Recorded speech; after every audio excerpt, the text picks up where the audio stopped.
Investors love to invest. We love to have our money working for us, and we want to invest all the time. But long-term value investing only works, well, long-term. And if you have to sell your favorite stock to pay for a roof repair, then that's not good. Having an emergency fund is really important, and in this video, I'm going to tell you exactly how much to set aside.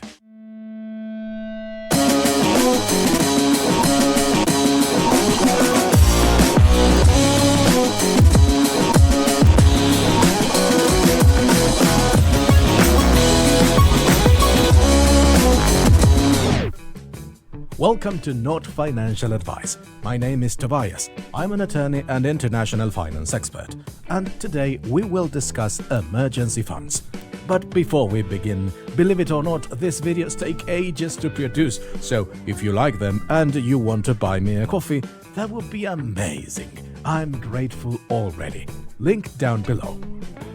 There is this story about Warren Buffett, which I am 95% sure that it's fake, but still great. So he's in the elevator with somebody else, and then they both notice a penny on the floor. So the guy thinks, is the greatest investor of all times going to pick up a worthless penny? Then Warren picks up the penny, looks at the guy and says, "Just started my next billion." Don't we all love stories that didn't happen? But the thing is that investors know that a penny well invested may become a billion someday. So we tend to invest more than we should. You see, not all of your money should be invested, and there are many legitimate reasons to hold cash. Not finding anything cheap to buy is one of those reasons, but we also need an emergency fund, a non-investable cash position ready to cover unexpected expenses. When I told this to Bob, he wasn't happy about it.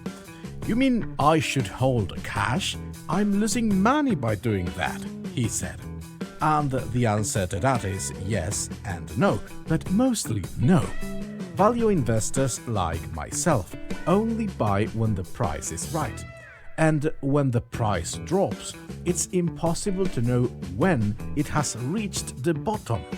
So, it is absolutely possible to start a position on a stock we like the price, and then the price keeps dropping. This means nothing long term, but you can lose money in the short term if you are forced to sell because you need the money to pay for other things. So think your emergency fund as a protector of your investments, a buffer zone that will prevent you from selling your precious long-term holdings.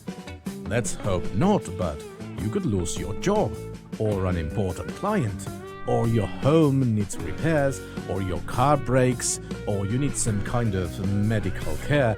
You get the point. An emergency fund is critical in your life, and you should build that first and start investing later.